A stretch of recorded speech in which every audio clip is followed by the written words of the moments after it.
Good morning, everybody. How we doing? It's Miss Barb. It's breakfast time. So this is what we're doing this morning. Miss Suzanne is still visiting with me. So here's what we're doing this morning. We are going to make egg bites. So in my little cups right here, I have some smoked ham. I have some little cubes of cheese that I cut up. The ones, remember, I snack on them. I cut them even smaller and added those. You can add any type of cheese you want, any type of meat. Make sure the meat is cooked. Okay, don't put raw meat in here because it doesn't cook long enough to cook your raw meat. And then I threw some onions in there. Okay, so that is what we have going on in there. Now, the recipe, this is an egg bite maker. My daughter got it for me for Mother's Day.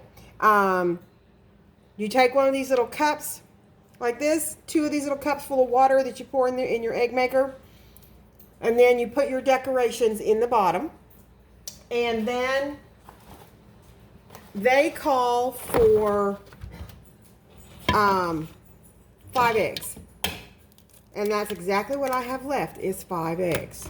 I'm getting eggs today for Honey Bunny. I already called my egg guy, and he has 3 dozen eggs for us. We eat a lot of eggs. My Honey Bunny, because of his Crohn's, to get his protein in the morning, he has 3 eggs every morning. And I usually make 2 eggs, and then, I eat one of them at breakfast, and then I eat the other half of it a little later. Because y'all know, on this particular journey, I have my stomach's the size of a golf ball. Now, we are going to kick this up a little bit and add some cottage cheese to it. The original recipe does not call for it. I'm going to put in 2 nice big spoons of it, like so. And you can use milk, half and half, heavy cream, whatever. I'm going to start out with the half and half because I used it yesterday, and I don't really like it in my coffee. I like to cook with it, make pies and cakes and stuff with it, but I don't like it in my coffee. I like half and half in my coffee. So, again, this is what it kind of looks like. You can blend your cottage cheese if you want. You can put this mixture in your food processor type thing. The cottage cheese does not bother me. I like cottage cheese, so I don't care that I can see cottage cheese pieces. I do know, come on, get out of the way, ladies.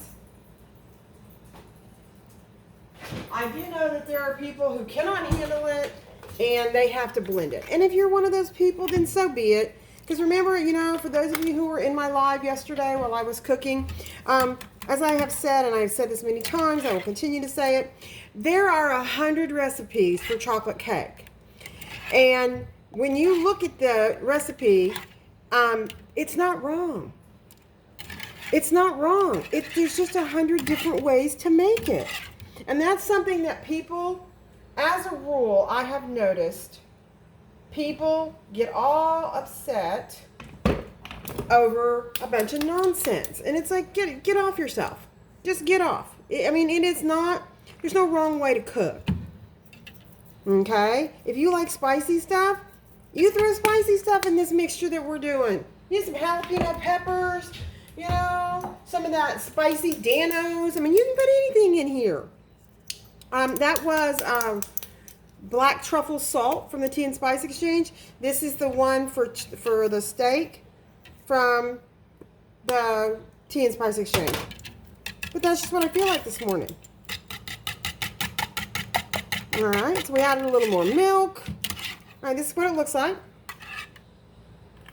Okay. Now, some people need a little measuring cup, and so they measure everything. I am not one of those people. This is a small enough bowl that I don't have to worry about it.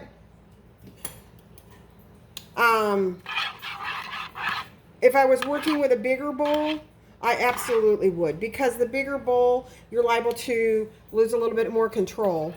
Let's turn you around where you can see what we're doing here. Okay. And don't overfill your cups, because these are going to puff up.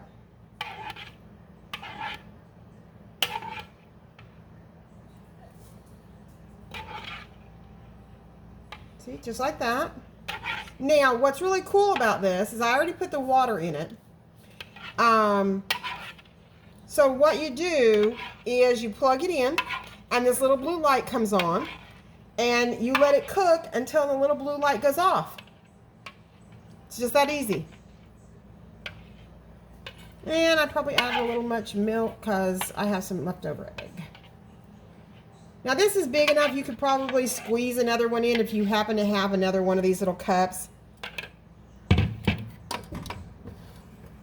Okay, we're going to just put that on, and then we're going to plug it in. And see the little blue light that came on?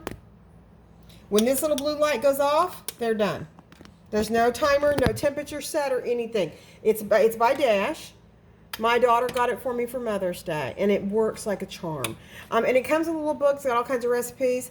And for those of you who want different recipes and more recipes, you can go on Pinterest and type in Eggbite keto or low carb Eggbites. Oh God, people, let me tell you at the recipes. And you know, you don't even need that. Once you know that it's basically 4 or 5 eggs, it's some milk or cream, whatever you want to use, and then whatever you want to put in it. You want to put in cheese, you want to put in bacon, ham, turkey, sausage. Just make sure that your meat is cooked. Okay, it has to be cooked because this is only going to take like 7 or 8 minutes. And that's not enough time to cook that meat that we were discussing. Do not do raw meat. Please listen to this. Do not do raw meat when you're making these egg bites. I know someone's going to pipe up, you know, and say, well, I make it in the oven and I do. Okay, that's fine. We're not making it in the oven. We're making it in the Miss Dash. So you need to not have raw meat. I'm harping. All right, so this is doing its thing. I'll be back in a few minutes and we will have breakfast on the patio.